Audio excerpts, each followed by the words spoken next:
To all who come to this happy place, welcome. Disneyland is your land. Disneyland was a truly revolutionary concept. It was the first themed park, and that theming was very special. It was based on things that had already been done at Disney's studio. The story of Mickey is truthfully the real beginning of Disneyland. When Walt Disney founded the company, he almost immediately created the concept of synergy. Mickey Mouse was a very popular character in films, but then almost immediately they started doing ancillary product, character merchandise development, live events, all kinds of things that supported the character of Mickey Mouse and made him his superstar. It was a no-brainer to actually do something like this with Disneyland. Later on in the show, you'll find that Disneyland the place and Disneyland the TV show are all part of the same. Walt would create a television series for ABC that was called Disneyland. He knew that if he could get his message about his park into homes all across the nation, that his audience would want to come to Disneyland.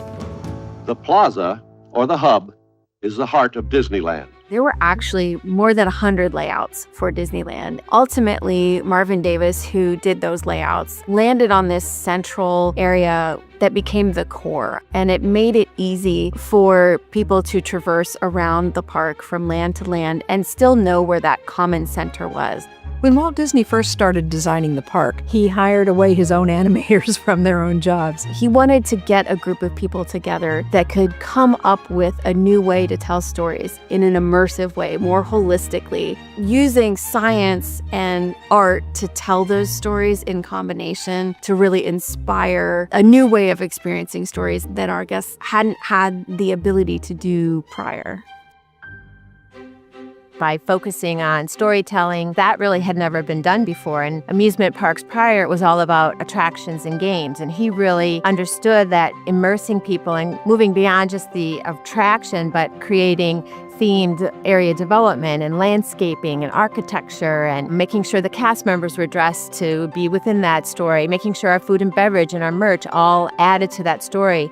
I think a land like Star Wars Galaxy's Edge really epitomizes how we have continued to hold that dear to us and advance all of those aspects of his vision. I don't think we've ever built a land quite that immersive.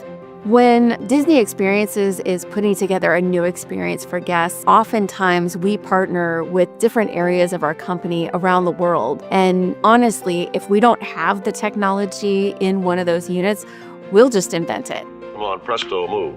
Walt Disney has a famous quote, which is, "You can create, design, and build the most wonderful place in the world, but you need people to turn that dream into a reality." The cast members are really our differentiator and the people that bring the story to life. Before we go, we'd like to bring you a preview presentation of some of the scenes from our next week's show. It was so successful, very early on, the company was able to move forward and do a lot of the bigger projects that Walt had in mind. Major musicals like Mary Poppins, but he also wanted to create a new vision of the future, and that eventually became Walt Disney World and later Epcot and some of the other theme parks that we have. It also brought in a lot of international visitors to Disneyland. They had been watching the films for years, but they loved the theme park and wanted them in their own country. And so we went into production much later after Walt with parks in Tokyo, in Paris, and Shanghai, and Hong Kong, and all of the other places, and coming up a new park in the Middle East.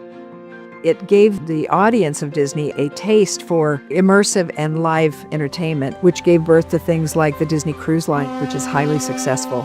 In many ways, Disneyland is a global ambassador for American creativity and innovation and imagination. We want you to see and share with us the experience of building this dream into a reality. Walt Disney was a master storyteller, and I think in creating Disneyland, he wanted a place to bring his stories to grow and come to life in new and unique and different ways. And understanding how that could transport guests to a different place and a different time, and that would create unique experiences that left unforgettable memories. Walt Disney's philosophies have always been what the company has focused on. It is what has allowed us to grow from a single little animated cartoon studio into the huge family entertainment business that we have today. And that is because Walt's philosophies have always been very simple. It's all about great storytelling, told using the finest and highest level of technology available. And those concepts are what Walt Disney always did, and that's what still works for us today.